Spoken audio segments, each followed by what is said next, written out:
Hello hi అండి, నమస్తే. Welcome back to mummies kitchen. ఇవాళ స్పెషల్ రెసిపీ వచ్చేసి ఎంతో రుచిగా ఈజీగా ప్రిపేర్ చేసుకునే పాతకాలం వంట ఆనపకాయ దప్పడం ఎలా ప్రిపేర్ చేసుకోవాలో చూపించబోతున్నాను. వేడివేడి అన్నంలో కాస్త నెయ్యి వేసుకుని అప్పడాలు నంచుకుని తిన్నామంటే చాలా అంటే చాలా టేస్టీగా ఉంటుందండి. ఆనపకాయ ఇష్టం లేని వాళ్ళు కూడా ఇష్టంగా తింటారండి ఇలా కానీ ప్రిపేర్ చేశారంటే. ఇక లేట్ చేయకుండా ఎంతో కమ్మగా రుచిగా ఉండే ఆనపకాయ దప్పడం ఎలా ప్రిపేర్ చేసుకోవాలో ఇప్పుడు చూద్దాము. ముందుగా నేను ఇక్కడ లేతగా ఉన్న అరకిలో వరకు ఆనపకాయని తీసుకున్నానండి. ఆనపకాయకి బదులుగా సొరకాయ తోటైనా ప్రిపేర్ చేయొచ్చు. ఇప్పుడు ఒక కుక్కర్ తీసుకుని ఆనపకాయకి పైనున్న చెక్క అంతా కూడా చెక్కేసుకుని ఇలా ముక్కలుగా కట్ చేసుకుని వేసుకోవాలి. మనం తీసుకున్న ఆనపకాయకి 3 కప్పుల వరకు ముక్కలైతే వచ్చాయండి. ఇలా చిన్న చిన్న ముక్కలుగా కాకుండా మీరు పెద్ద ముక్కలుగా అయినా కట్ చేసుకుని వేసుకోవచ్చు. కాస్త పెద్దగా ఉన్న 2 టమాటాలు తీసుకుని ఇలా ముక్కలుగా కట్ చేసుకుని వేసుకోవాలి. మీడియం సైజు ఉన్న ఒక ఉల్లిపాయ తీసుకుని ఇలా పొడవుగా తరిగి వేసుకోవాలి. అలాగే 5 లేదా 4 పచ్చిమిరపకాయలు ఇలా పొడవుగా తరిగి వేసుకోవాలి. ఏ కప్పుతో అయితే ఆనపకాయ ముక్కలు తీసుకున్నామో అదే కప్పుతో 3 కప్పుల వరకు వాటర్ వేసుకోవాలి. ఇప్పుడు ఇందులో 1/2 టీ స్పూన్ వరకు సాల్ట్ వేసుకోవాలి. అలాగే 1/4 టీ స్పూన్ వరకు పసుపు వేసుకోవాలి. ఇలా ఇవన్నీ వేసుకున్న తర్వాత కుక్కర్ మూత పెట్టేసి స్టవ్ వెలిగించుకుని ఈ కుక్కర్ ని స్టవ్ మీద పెట్టేసేయాలి. కుక్కర్ స్టవ్ మీద పెట్టిన తర్వాత మంట మీడియం ఫ్లేమ్ లో పెట్టుకుని 3 లేదా 4 విజిల్స్ వచ్చేంత వరకు కుక్ చేసుకోవాలి. 3 విజిల్స్ వేయించుకున్న తర్వాత కుక్కర్ ఓపెన్ చేద్దామండి.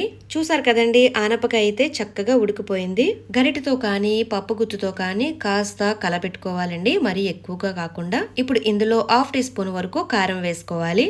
2 రెమ్మల వరకు కరివేపాకు వేసుకోవాలి. ఇప్పుడు ఇందులో మనం ముందు వేసుకున్న సాల్ట్ సరిపోలేదండి. టేస్ట్ కు తగ్గట్టుగా మరొక 1/4 టీ స్పూన్ వరకు సాల్ట్ వేస్తున్నాను. చిన్న నిమ్మకాయ సైజ్ అంతా చింతపండు తీసుకుని ఇలా పులుసు తీసుకుని వేసుకోవాలి. చింతపండు వేసుకునేటప్పుడు మరీ ఎక్కువగా కాకుండా చిన్న నిమ్మకాయ సైజ్ అంతా చింతపండు వేస్తే సరిపోతుందండి. ఇలా కలిపిన తర్వాత పులుపుని బ్యాలెన్స్ చేయడానికి కొద్దిగా బెల్లం వేసుకుందాము. బెల్లం వేసుకోవడం వల్ల దప్పడం టేస్ట్ వచ్చేసి చాలా అంటే చాలా బాగుంటుందండి. తప్పకుండా వేసుకోండి. ఇలా అన్ని వేసుకున్న తర్వాత ఒక 5 నిమిషాల పాటు ఉడికించుకోవాలి. చూసారు కదండి, 5 నిమిషాలు ఉడికించుకున్న తర్వాత దప్పడం కాస్త దగ్గర పడింది. ఇప్పుడు తాలింపు వేసుకుందాము. ఇప్పుడు స్టవ్ వెలిగించుకుని ప్యాన్ పెట్టుకుని 2 టేబుల్ స్పూన్ వరకు ఆయిల్ వేసుకోవాలి.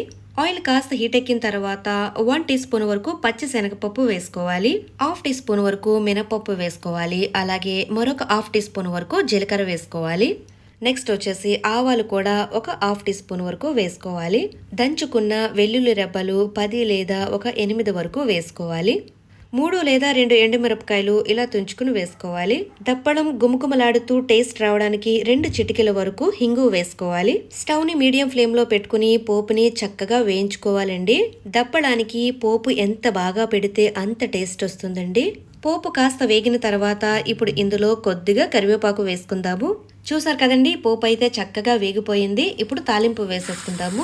పోపు వేసుకున్న తర్వాత ఇప్పుడు ఒకసారి చక్కగా మిక్స్ చేసుకుని సన్నగా తరిగిన కొత్తిమీర కొద్దిగా వేసుకోండి. టేస్ట్ మరింత బాగుంటుంది.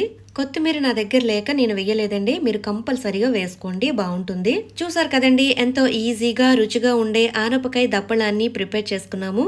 ఈ విధంగా మీరు కూడా ఇంట్లో ఒక్కసారి ట్రై చేయండి, చాలా బాగా నచ్చుతుంది. ఇక రెసిపీ నచ్చినట్లయితే లైక్ అండ్ షేర్ చేయండి, సబ్స్క్రైబ్ చేసుకోండి. మరిన్ని స్పెషల్ వీడియోస్ కోసం బెల్ ఐకాన్ ప్రెస్ చేయండి. Thank you for watching mummies kitchen Telugu.